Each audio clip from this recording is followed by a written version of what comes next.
नमस्कार। मेरे साथ देखिए मेरी ठीक बाईं ओर डॉक्टर मेघा रानी है और ये लेखिका है। अब तक कई किताब लिख चुकी हैं और कई अवार्ड से इनको सम्मानित किया जा चुका है। वर्तमान में इन्हें भारतीय रत्न अवार्ड 2023 से सम्मानित किया गया है। एक बड़ा पोजीशन रखता है ये अवार्ड।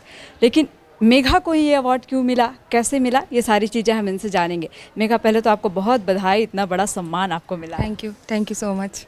अच्छा, ऐसे तो बहुत लोगों ने इसमें पार्टिसिपेट किया होगा, बहुत लोगों की लेखनी देखी गई होगी, फिर मेघा रानी को ये अवार्ड क्यों, क्या ऐसी खासियत रही? क्योंकि मेरी कुछ बुक जो है ना वो international book of records OMG book of records में दर्ज हुई हैं, जिसकी वजह से मुझे international education award, Asian education award, ये दोनों अवार्ड मुझे मिला है।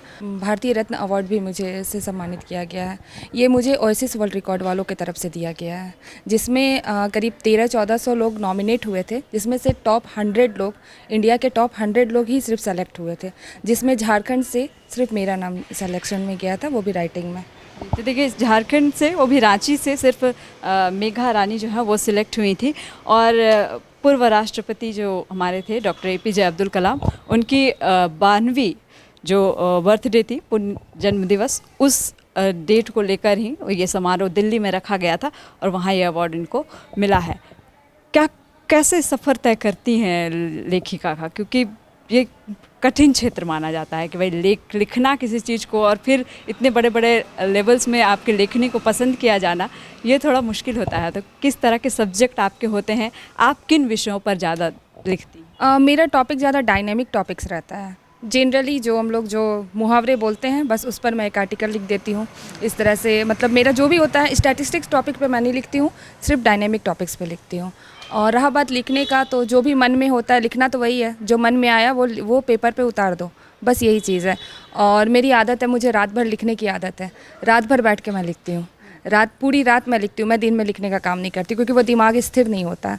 रात भर मैं बैठ के पूरी लिखती हूँ और रात भर में मेरा सारा चैप्टर जो भी होता है वो कंप्लीट होता है। पहले स्टडी करती हूँ उसके बारे में, उसके बाद उसको मैं अपने तरीके से लिखती हूँ। जो भी अपने मन में बातें होती हैं, उस चीज़ को बस पेपर में उतार देती हूँ। और ये एक मतलब क्या बोले, शौक़ बोले या जो भी बोले, वो बहुत ज़्यादा है। लगता है किसी से अगर कुछ यूनिक चीज़ सुन लेती हूँ तो लगता है कि उस चीज़ को, उस पर कुछ लिखना है बस। साधारण शब्दों में समझे तो क्या है डायनेमिक चीज़ें, क्या? डायनेमिक टॉपिक्स का है तो जैसे अभी मेरा एक आर्टिकल्स काफ़ी फेमस हुआ था, सबसे बड़ा रोग क्या कहेंगे लोग। ये एक लाइन का सिर्फ मुहावरा है, इस पर आप सिर्फ मुहावरा बोल सकते हैं, लेकिन इस पर हम पूरा आर्टिकल्स लिखे थे। इस आर्टिकल्स को मतलब मेरा बहुत फेमस हुआ था ये आर्टिकल्स मेरे, क्योंकि ये सिर्फ एक मुहावरा, छोटा सा मुहावरा को मैंने एक आर्टिकल्स में लिखा, लोगों को ने बहुत पसंद किया। तो बस इस तरह के टॉपिक्स जो हम लोग जो डेली के भाषा में जो यूज़ करते हैं ना, बस उसको मैंने विस्तार में लिख देती हूँ। और ज़्यादातर नारी सशक्तिकरण वगैरह, जैसे अभी मेरा एक बुक आया था अस्तित्व नारी का, तो महिलाओं पे, नारी पे जो भी होता है ना, उस पर लिख देती हूँ। हाल फिलहाल मैं आपको बता दूं जानकारी के लिए, इसी साल किरण बेदी के हाथों से भी मेघा जो है सम्मानित हुई हैं। कुछ आइकन का टाइटल आप में लगा था, इंडियन आइकन का टाइटल लगा था, क्या था? वो मेरा अस्तित्व नारी का जो बुक आया था, उस बुक के एवज में मुझे ये मिला था इंडियन आइकन अवार्ड, जो ये डॉक्टर किरण बेदी के शुभ हाथों से दिल्ली में मिला था। मेरे उस बुक को काफ़ी पसंद किया लोगों ने। अमेज़ॉन पे, फ्लिपकार्ट पे भी आपको मिल जाएगी, बेस्ट सेलर में भी थी वो। और उसमें मैंने बहुत शॉर्ट में, बहुत मोटी बुक तो नहीं लिखी है, पतली सी बुक लिखी है, लेकिन उसमें एक पूरे मतलब एक महिला का जन्म से लेके पूरे मृत्यु तक जो भी उनकी जीवनी होती है, वो सारे कुछ को मैंने संक्षेप में लिखा है, जिसको लोगों ने बहुत पसंद किया है। बस इसलिए मुझे वो इंडियन आइकन अवार्ड्स मिला था। अब दर्जनों अवार्ड अब तक मिल चुके हैं, ऐसा हमें सुनने मिला। जी, यस। अच्छा, अभी तो दौर चल रहा है सोशल मीडिया का, लोग ज़्यादा सोशल मीडिया पर लिखना पसंद करते हैं, फ़ोटोज़ पोस्ट करते हैं, रील्स बनाते हैं। उस दौर में आप भी एक युवा वर्ग के अंदर ही आती है, तो युवा वर्ग में होते हुए लेखनी की ओर कैसे ध्यान गया?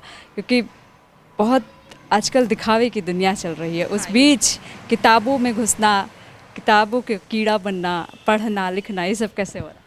ये अच्छा लगता है, बस लगता है कि ज़्यादा इधर उधर जो सोशल मीडिया में दिमाग लगाना, उससे अच्छा कुछ पढ़ो।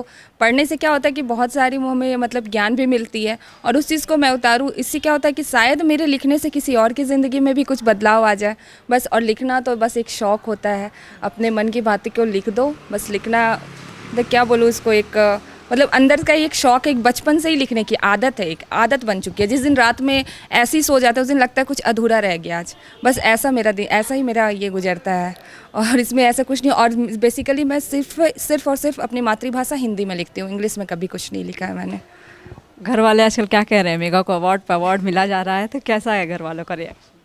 मम्मी पापा तो बहुत खुश हैं, बहुत ज़्यादा हैं, घर वाले भी बहुत खुश हैं, दूर से रिलेटिव वगैरह के भी कॉल आते रहते हैं, बोलते हैं कि मैंने देखा, बहुत अच्छा लगता है, काफ़ी प्राउड फील होता है। और मम्मी पापा खुश तो देख के तो मुझे भी खुशी होती है, बहुत अच्छा लगता है। अभी जो यूथ के, अभी जो पीढ़ी चल रही है, अभी जो जनरेशन चल रहा है, नए युवाओं का क्या मैसेज देना चाहेंगे उनको अपनी लेखनी के जरिए? लिखने के जरिए ये कि आपको जो करने का मन होता है, मतलब जिसमें आपकी रुचि है उस फील्ड में आप आगे बढ़ो। ये ना कि आप किसी के प्रेशर में आगे बढ़ो। आपको जिसमें, जैसे मुझे लिखने में थी तो मैं लेखन में आगे बढ़ रही हूँ, अब मुझे सपोर्ट भी मिल रहा है घर का। और शायद अगर आप अपनी रुचि के हिसाब से आगे बढ़ोगे तो आपको सबका सपोर्ट भी मिलेगा, प्लस आप अच्छे काम में अपना मतलब लाइफ को लगाओ, जो भी हो अपने अच्छे काम में लगाओ। कभी भी मतलब गलत रास्ते पे मत जाओ, क्योंकि आज की युवा वो सोशल मीडिया के थ्रू बहुत गलत यूज़ भी हो रहा है, सोशल मीडिया का बहुत ज़्यादा हो रहा है, तो उस चीज़ से हट के। और अगर ये लिखनी वगैरह तो खैर बहुत ही अच्छी चीज़ है, अगर आप लोग भी कोई है तो बहुत अच्छी बात है। और किसी को अगर लेखनी में कुछ, अगर किन्हीं भी युवा को, जो भी छोटे बच्चे हैं या किन्हीं को भी अगर कुछ भी सलाह लेना हो तो वो मुझे कांटेक्ट कर सकते हैं। बचपन कैसा था, स्कूलिंग वगैरह कहाँ से? मेरी स्कूलिंग पतरातू थर्मल सरस्वती शिशु विद्या मंदिर से हुई है। पतरातू से फिर रांची का कैसे हुआ? रांची, पापा वहाँ पे पतरातू थर्मल में पोस्टेड थे, वहाँ से ट्रांसफ़र हुआ रांची। फिर रांची में हम लोग यहाँ मारवाड़ी कॉलेज से मैंने ग्रेजुएशन किया, इकोनॉमिक्स ऑनर्स किया है। उसमें भी मुझे अच्छे मार्क्स मिले थे जी। जी, तो देखिए डॉक्टर मेघा रानी है हमारे साथ। एक सवाल और मेघा, डॉक्टर कैसे लग गया नाम के आगे? ये मुझे WHRPC, जो world women rights protection commission के तरफ से, जो मिनिस्ट्री ऑफ कॉर्पोरेट अफेयर्स द्वारा अप्रूव्ड है, उनके तरफ से मुझे ये डॉक्टर की मानद उपाधि मिली है, जो कुछ लेखक को मिलती है। जी हाँ, जो कुछ सेलेक्टेड लेखक को ही मिलती है, जो हमारे कुछ महापुरुषों को भी मिली हुई है, बस वो उनकी तरफ से ही मुझे ये मिली है। और ये लास्ट इसी ईयर जून में मिली है। तो अब ये सफ़र चलता रहेगा लिखने का? एकदम बिल्कुल चलता रहेगा, और अपने रांची का नाम, अपने राज्य का नाम जितना रोशन हो सके उतना करूँगी। नेक्स्ट टारगेट क्या है? नेक्स्ट टारगेट बस अब विदेशों में भी नाम रोशन करना है जी। ठीक है, तो ये है डॉक्टर मेघा रानी, और इन्होंने बताया कि जो इस बार इन्हें भारतीय रत्न अवार्ड जो मिला है 2023 का, वो कैसे मिला है और क्यों मिला है। इसके साथ ही और भी कई टाइटल्स जो हैं इनके साथ जुड़े हुए हैं। दर्जनों अवार्ड अभी तक इन्होंने नेशनल लेवल पर उठाया हुआ है, और अब चाहती हैं कि विदेशों में इंटरनेशनल लेवल पर भी मेघा रानी का नाम हो और वो लिखें। अपनी लेखनी के जरिए ये आजकल की युवा पीढ़ियों के बारे में लिखती हैं, महिला सशक्तिकरण को लेकर लिखती हैं। और इन्होंने बताया कि डायनामिक चीज़ें जो हैं उस चीज़ों को, इनका ये मुद्दा होता है। तो इन सारी मुद्दाओं के साथ हम भी यही चाहेंगे, हमारी भी यही विशिष्ट रहेगी मेघा के साथ, कि ये जारी रहें और अच्छी अच्छी किताबें लिखती रहें और रांची झारखंड का नाम जो है यूँ ही रोशन करती रहें। शुक्रिया। TheFollowUp.in. Like, share, and subscribe. www.thefollowup.in